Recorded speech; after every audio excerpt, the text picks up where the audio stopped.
I do. Thank you, Kaylee. Live from St. Petersburg, Florida, it's Rush Feldhacker from Metafora. What is going on today, Rush? How are you? Doing great. Actually, in the scenic city this week. All right. Getting excited for F3. All right, sweet, man, sweet. You should have come down to the studio, man. We could have done this live. So, what Metafora's got some big plans for F3, man. What can we expect from you guys?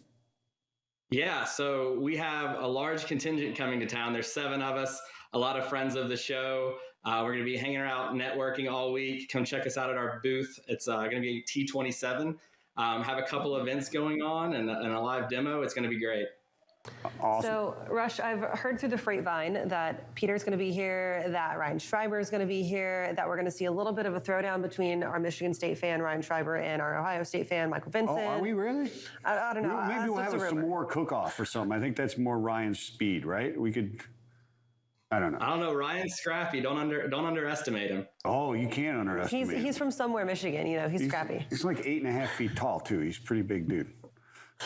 But seriously, though, we've got some exciting stuff coming from Metafora. You guys are going to be on the main stage as well as going to be in your booth, as you mentioned. Talk a little bit about what's coming for that main stage presentation. So we're going to be giving a demonstration of our integration solutions socket. Ryan will actually be on the stage for this, but I think integrations are the largest freight tech problem that nobody talks about because they're not cool, they're not sexy, but they're absolutely crucial to running your business. They can be a blocker to efficiency. They can cost you money. Think about your employees managing the no-match EDI queue or the headache when an integration goes down. I think if you're in the T&L ecosystem, there's all these new tech offerings to solve specific business problems. But what you need is a platform to unify and manage those integrations, and that's where Socket comes in. So check out Ryan and Steven, I believe Wednesday, November 2nd at 1 p.m. They're going to go in detail about this. And please stop by the booth afterwards to ask any questions about that or training as a service, tech strategy, using outside help. We would love to network and meet you. So it's kind of like the swag you get when you get one of those chargers that have like the 15 different plugs. You know, so you guys are giving that up, but like it's socket and it's for integrating all of your different software for your transportation needs, right? That's a very good metaphor that a very good metaphor maybe that I haven't thought of before, but I'll definitely make sure to relay that to the team. But yes, that's exactly what it is. One integration platform. Tell Ryan I thought of that. He'll never believe it. He doesn't think I'm smart enough because I'm a Buckeye. But and then now the next conference that we go to, Metafora is going to have one of those like little 15 import chargers. If they don't, socket. They're silly. It should be called the socket and have that on there and really do that. You really should do that. So you guys got some great networking events as well, right? Yeah, so also on Wednesday, the 2nd, at 9 p.m., we are co-hosting an event outside of the Chattanooga Choo Choo with the Lean Solutions Group. It's going to be the highlight of the entire F3 event. Oh. We are going to have hot toddies because I know everyone's thinking that it's outside and it'll be cold. We'll have fire pits, a DJ. If you don't want a hot toddy, there'll also be beer and wine. But everyone from F3 is invited to be there. It's going to be an amazing event. Look forward to seeing everybody. Tell your friends. That's right. You can see me take down Ryan Schreiber in the s'more making contest, right? Yeah. So we're going to have s'mores there as well. I think there can be a little duel there to see who makes them best. Absolutely. I bet Ryan's a burnt marshmallow guy, though. Yeah, well, so am I, but it's got to be done the right way. We'll check out his technique. I can't with either of you guys. No burnt marshmallows. You just need like the light golden crust. All right. That's the way to do it. I want mine scorched. Yeah, I can't do that with, like with any of you guys. I like to burn it, take the skin off and burn it and take the skin out and see how many skins I can get off of it, right? It's like pudding skins. That's the way to do it. It's a lot of effort. You people from the Great Lakes are weird. Yes, true. Rush, let's talk a little bit about Chattanooga activities. I don't know if you guys know, he is a local Chattanoogan. Any advice on where people can go to maybe hang out before the event, after the event? What's your favorite place, favorite thing to do in Chat? So I am stoked that this is in Chattanooga, not just to show my coworkers how cool of a town it is. I think there's this argument over is Chicago the capital of freight or is it Chattanooga? I think it's Chattanooga. I'm a little biased, but this is Chattanooga's opportunity to prove it. The restaurant scene here is awesome. Check out Main Street. Aaliyah is a great restaurant. Stir maybe throwing these out will get me a few free meals. But yeah, Chattanooga is amazing. And I'm here right now. The leaves are changing colors. It's like low 60s to low 70s. I mean, it couldn't be a better time of year. So, Rush, favorite microbrew in town? I put Naked River as mine. What about you? Hutton and Smith is it for me. I had him number 2. It's the smoked turkey sandwiches that does it for me at Naked River. But yeah, I had Hutton and Smith as 2. Yeah, Hutton and Smith is just kind of like the OG in town, I feel like. It is. Yeah. There's some brand loyalty there. Spent many an evening over there. I'm gonna throw out a little wild card. Okay, go. And go with Five Wits Brewing. Okay. It's on Main Street. It's right there, like right in the throes of everything, right downtown. Sure. They've got a great little tap room. They make really good beer, and that's my wild card. Five Wits. Five Wits. Yeah. I love it. Yeah.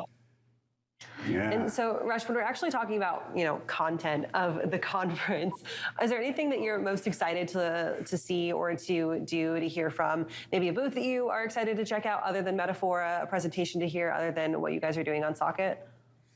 Well, I don't think there's going to be a cooler booth than the booth at T27, but there's so much new freight tech out there. I feel like every time I go to one of these conferences, you see, the established brands out there, but you always see one or two new ones that are popping up and making a name for themselves.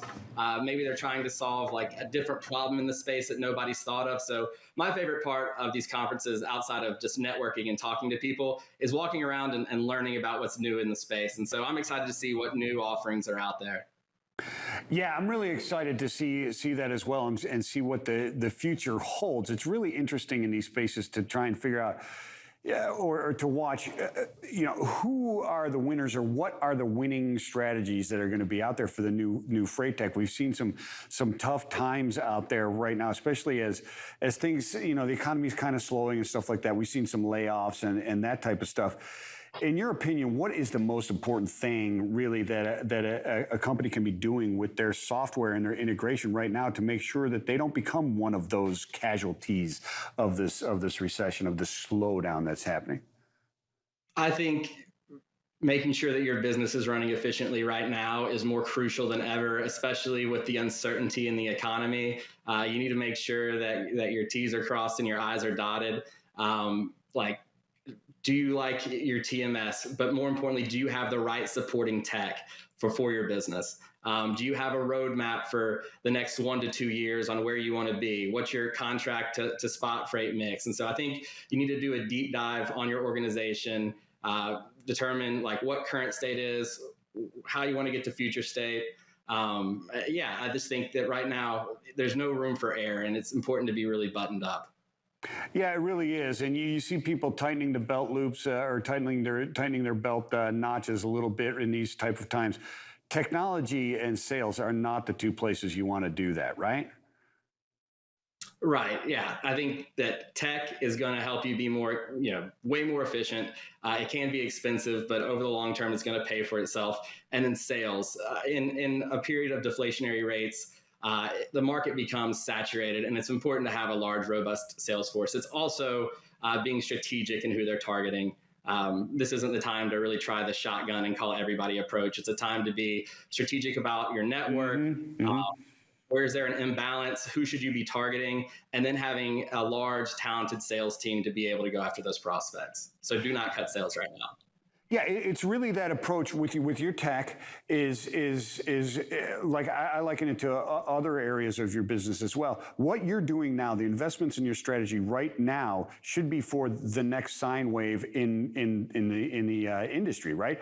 Don't be reactionary. Plan for the next up cycle that is coming right now, because what happens to you in the next cycle is purely dependent on what you're doing right this second, right? Absolutely. Thinking about getting all of these systems implemented, getting your staff trained on them. You need to go ahead and do this work. It's kind of like farming. You need to make sure that your fields are right. You need to plant your seeds. So when this freight market does the upcycle, you're there to harvest as much as you possibly can. And It's going to. I think the cycles in this industry last, so long that sometimes it feels like, oh man, this is the new normal. But the truth of the matter is it's going to keep, having a series of peaks and valleys, some more extreme than others. But yeah, it's important to have yourself prepared for that next harvest season. Excellent, excellent stuff. Thank you so much, Rush. So T27 is the booth to go to, right? Yeah, T27 is where it's at. Come find me, and more importantly, the rest of the Metafora team. But man, really excited to see everybody. Excellent stuff. Thank you so much, Russ. Have a wonderful rest of your day, and we'll see you in about 7 days, man. We'll be hanging out. That's really awesome. Right now, I'm going to toss it over to Kaylee Nix, who is going to bring the next weather update.